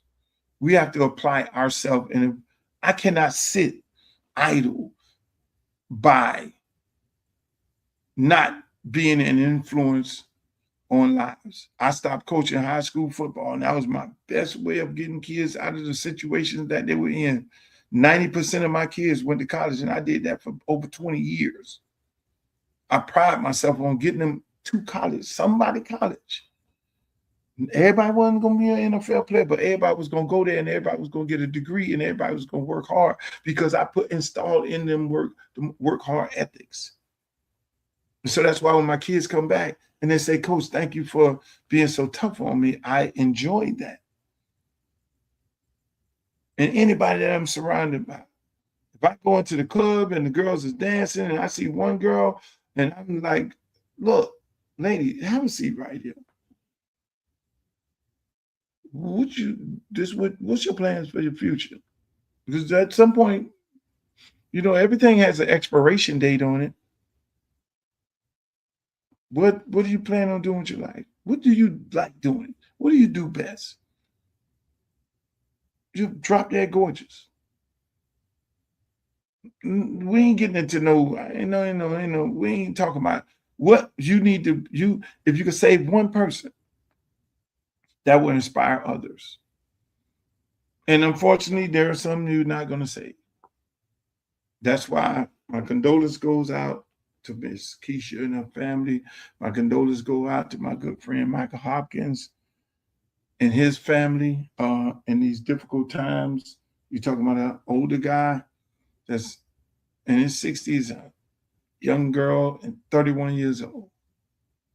You know what I'm saying? And so the ones we do save, the ones who are successful, yes, but then there are the few that don't make it along the way. So our prayers go out to the people who are no longer with us. And at the end of the day, oh yeah, and I forgot, but my good friend Coach D, Coach Clark, another difficult one. So I got 3 people leave. Coach Clark, Michael Hopkins, and my good friend Keisha. Man, Clark, another guy. I mean, Coach Clark, I knew him, Southern coach. When you're coaching high school football, you're calling up all these coaches in the NCAA, whether they're at Southern, whether they're at Miami, whether they're at Alabama, whatever. You're trying to get your kids in college. And so in the coaching community, we have a close-knit community because we're always trying to get these kids in college. And so we have a living respect for each other. And Coach Clark, another guy, young guy. He loved it coaching ball. He loved it being an inspiration in young people's lives. And Coach was on there with my good friend D, and her, and they were on Coffee in the Morning, and Coach, would bring another side of intellect when it came to football because he was a top of the line coach. He interned at NFL teams and he coached on a very, very high level. And so for that young man to leave here is another shocker. Another shocker. So I 3 people around me, special people. And like I say, my condolence goes out to Coach Clark and his family and everybody and all of his friends because the people around him who he touched were,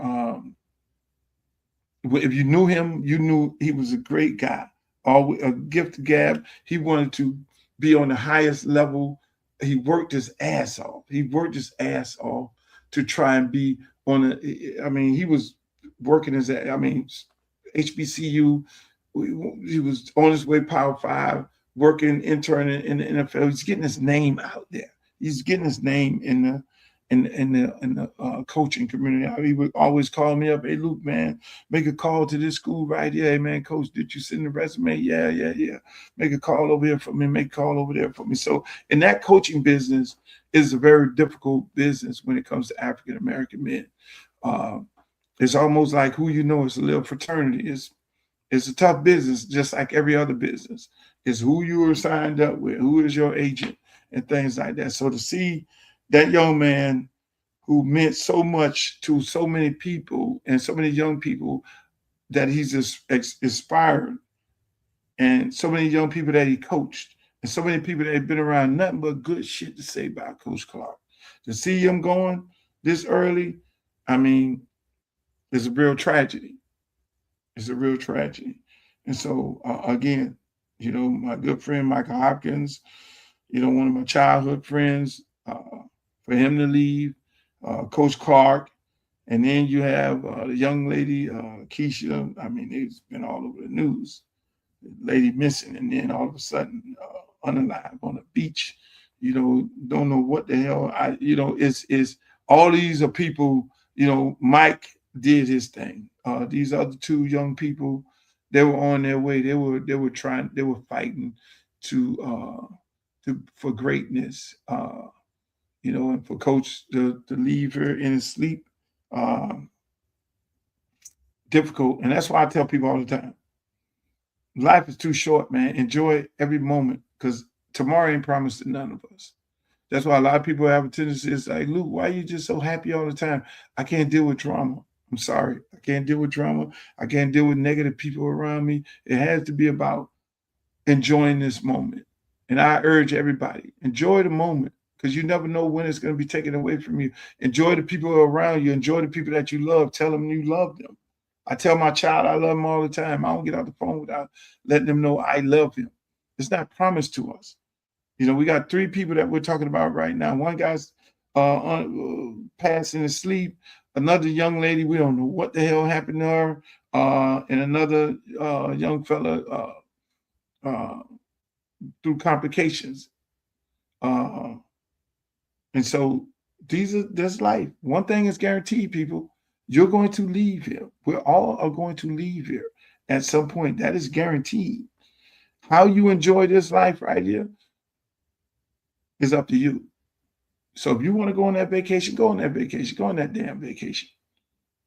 You know what I'm saying? If you want to go and stand on top of the bar at the club and sing your favorite Uncle Luke song, stand on top of the bar and sing your favorite Uncle Luke song. Only thing they're going to do is tell you to get down. Enjoy this life. Enjoy every moment like it's your last moment, because it could be. Tomorrow's not promised to none of us. That's my show, ladies and gentlemen. Again, condolence goes out to all of my good friends who have passed away. Shouts out to my girl D in there in the comments. And y'all have a good night. I'll see y'all on Friday, God willing. In the words of Walter Cronkite, may the good news be yours. The next great congressman from the state of Florida, and his name will be Luther Campbell. I'm civil rights attorney Ben Crump, often referred to as Black America's Attorney General. I grew up in Fort Lauderdale, Florida, went to high school at South Plantation High School. My dad still lives in Parkway. We want to make sure we have a strong advocate from our community who understands our culture to go fight for us in the United States Congress. So make sure you go vote for Uncle Luke Campbell for Congress on August 18th.